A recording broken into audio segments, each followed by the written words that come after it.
Much love for the peaceful Galapagos giant tortoise, found nowhere else in the world.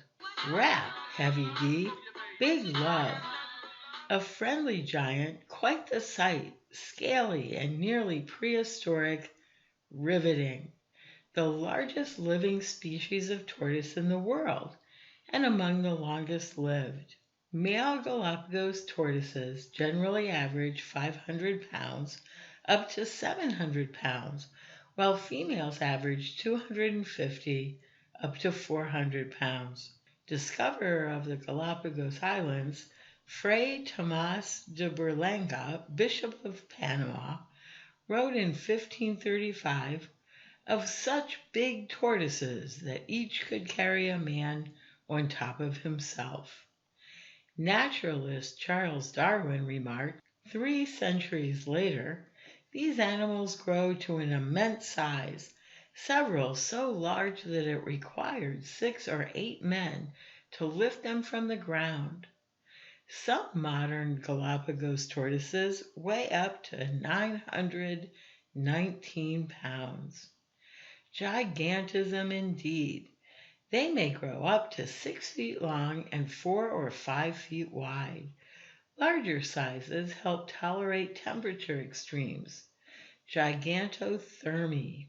Galapagos tortoises range in color with a blackish, grayish, brownish shell and a dusty brown head, neck, and legs. Their faces may be stained green from all the grass they've been munching. Methuselah. They are also famously one of the longest living creatures on the planet.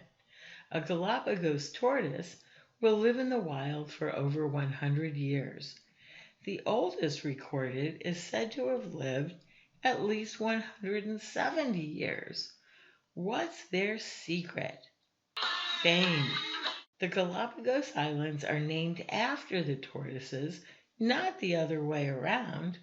Spanish explorers discovered the islands off Ecuador in the 16th century and named them after the Old Spanish word Galapago, meaning tortoise or saddle. So we're actually calling them tortoises. Oh, but the lost noble family. Bridgerton. When Charles Darwin visited the islands in 1835, there were 15 different species of giant tortoises. Now, only 11 species remain. 4 are now extinct. Oh, quel horreur! Galapagos tortoises are native to 7 of the islands. Shell size and shape vary. On humid highlands islands, they are larger with domed shells and short necks. On dry lowland islands, tortoises are smaller, with saddleback shells and long necks. Danger, drama, decline. Giant tortoises were common in prehistoric times. Their numbers declined from over 250,000 in the 16th century to a low of only 3,000 in the 1970s. Why? They have almost no natural predators. It is us. Humans have wiped out the majority. Predation, carnage, overexploitation for meat and oil. Throughout the 17th to the 19th centuries, they were hunted for food, with hundreds of thousands killed. Poaching, destruction of habitat, and man introduced non-native animals to the islands. Now these introduced pigs, dogs, goats, cats, cattle, and black rats threaten their eggs, their young, and eat their food. Conservation efforts of the 20th century helped, with now about 19,000 left in the wild. All surviving species are vulnerable and classified as threatened. Natural-born killers. Adult Galapagos tortoises have no natural predators apart from humans. The Galapagos hawk was formerly the sole native predator of tortoise hatchlings. It is now much rarer. However, their eggs are delicious to hungry local animals. Call me anytime. Call me by my name. Kingdom, Animalia, Phylum, Chordata, Class, Reptilia, Order, Testudines, Suborder, Cryptodira, Superfamily, Testudinoidea, Family, Testudinity, Genus, Chelonoides, Species, Chelonoides niger. Body, yaddy, yaddy, yaddy. Body proud. Tortoises have a large bony shell with plates that are fused with the ribs in a rigid protective structure integral to the skeleton, so tortoises are stuck in their shells. Famously, they can withdraw their head, neck, and forelimbs for protection. No need for OSHA. Scales and scutes. The legs are large and stumpy, with dry scaly lin and hard scales. The front legs have 5 claws, the back legs 4. Tortoises keep a characteristic scute, the skirt-like edges on the shell, patterned throughout life. These scutes wear down as they get older, along with the scales on the fronts of their legs. So, no Interpol scute fingerprinting is possible. Galapagos tortoise shells are not solid, but consist of honeycomb-shaped air chambers. Still, a tortoise lifting itself is still a sight to behold. Tortoise dolce vita, a sweet and lazy life. I rest about 16 hours a day. Ectothermic or cold-blooded, first I bask for an hour or two to absorb the sun's heat through my gorgeous dark shell. Is it the hot season? I forage in early morning and take late afternoon and siesta midday under the cool shade of a bush or half submerged in muddy wallows or rain-formed pools. Is it the cool season? I move at midday, sleeping in the morning and again in early afternoon. During periods of drought, I can sleep for weeks at a time. Sometimes I shelter at night under overhanging rocks or sleep in a snug depression in the earth or brush. My palate. I protect myself from parasites such as mosquitoes and ticks by taking dust baths in loose soil. I may also migrate between low grassy plains in the wet season and higher meadows in the dry season. I follow the same routes as my great-great-great-grandparents in well-defined paths, our tortoise highways. Yes, I amble, well known for being a slow walker, but in mating season, I may run 8 miles in 2 days. Love, limerence, or just lust? My yummy vegan diet, and I hydrate. I am what I eat. Galapagos tortoises are herbivores, munching cacti, grasses, leaves, lichens, berries, melons, oranges, and milkweed, along with poison apple, endemic guava, water fern, bromeliad, and the Galapagos tomato. They acquire most of their moisture from sap and vegetation and the dew, licking morning dew from boulders on arid islands. They drink large quantities of water when available and can store it in their bladders for a long time. Galapagos tortoises are kings and queens of endurance. With very slow metabolisms, they can survive for over a year without drinking or eating. How do they do it? Their bodies slowly start breaking down their body fat, which produces water as a byproduct. Like Gloria Gaynor, I will survive. Tortoise senses. See me, feel me, hear me. Sensei sans some senses. Although not deaf, Tortoises depend far more on vision and smell as stimuli versus hearing. Charles Darwin observed, the inhabitants believe that these animals are absolutely deaf. Certainly they do not overhear a person walking near behind them.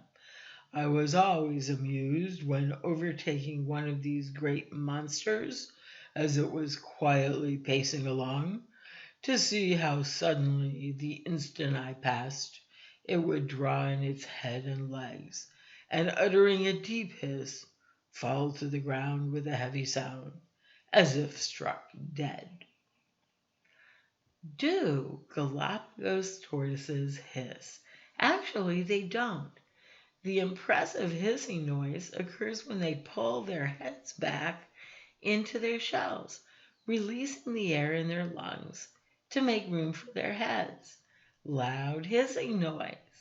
Their only known vocalization is the hoarse, grunting, rhythmic groaning that males make when mating, like a loudly mooing cow. Female tortoises are silent. Hmm. Mainly, tortoise communication is behavioral, in conveying dominance and defending themselves. Fine feathered friends and mutualism. Giant tortoises share a mutualistic relationship with some Darwin's finches, vermilion flycatchers, and mockingbirds. It's quite common to see the tiny birds of Galapagos perched on top of the shells of their oversized companions. They feed on the ticks that hide in the folds of the tortoise's reptilian skin or on their shell. These birds will dance around in front of the tortoise to indicate that they're ready to eat, and the tortoise responds by standing tall and stretching out its neck to expose the buffet on otherwise inaccessible spots. The birds benefit from the food source, and the tortoises get rid of irritating ectoparasites. Mating. It's the time and the season when love runs high. Sexual maturity is reached around 20 to 25 years in captivity, possibly 40 years in the wild. Mating occurs at any time of the year, peaking during the hot season between January, February, and May, June. Yowza. Innocuous alphas and incels. Are mating Galapagos tortoise alphas ferocious fighters? Quite a spectacle. When mature males compete to mate, they face each other in a ritualized dominance display based on vertical neck height, not body size. Competing tortoises glare at each other, rise up on their legs, stand tall, and stretch up their necks with their mouths gaping open and their heads as high as possible. And then, that's it. Highest head wins. Why fight? Everybody vote. No bruises, scuffs, or bloodshed. Usually the shorter tortoise backs off, conceding mating rights to the victor, sucking his head in and slinking submissively away. But a smaller male with a longer neck may best a very large male if he can raise his head high enough. If only humans were as smart and peaceful as tortoises. The future is in eggs. Females journey up to a mile to reach nesting areas of dry sandy coast to lay their eggs. She digs a hole with her hind feet and promptly pees all over it so the sand won't collapse on the eggs.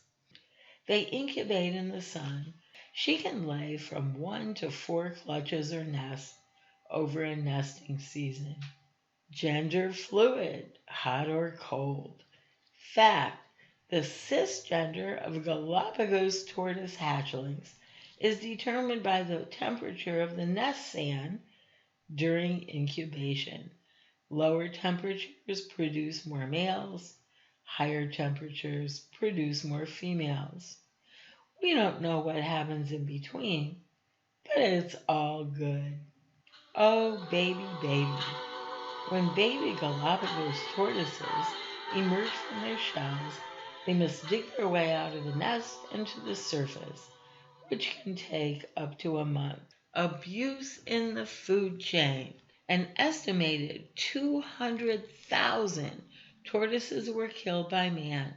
Defenseless, they were collected and stored live on board ships for valuable fresh living meat. Their diluted urine and water stored in their nut bags was used for drinking by sailors, doomed by their own sweetness. A 17th century English pirate wrote, "They are so extraordinarily large and fat, and so sweet, that no pullet eats more pleasantly." The shame of our ignorant imperialistic entitlement. But oh, big love for the iconic and fascinating Galapagos tortoise, found nowhere else in the world.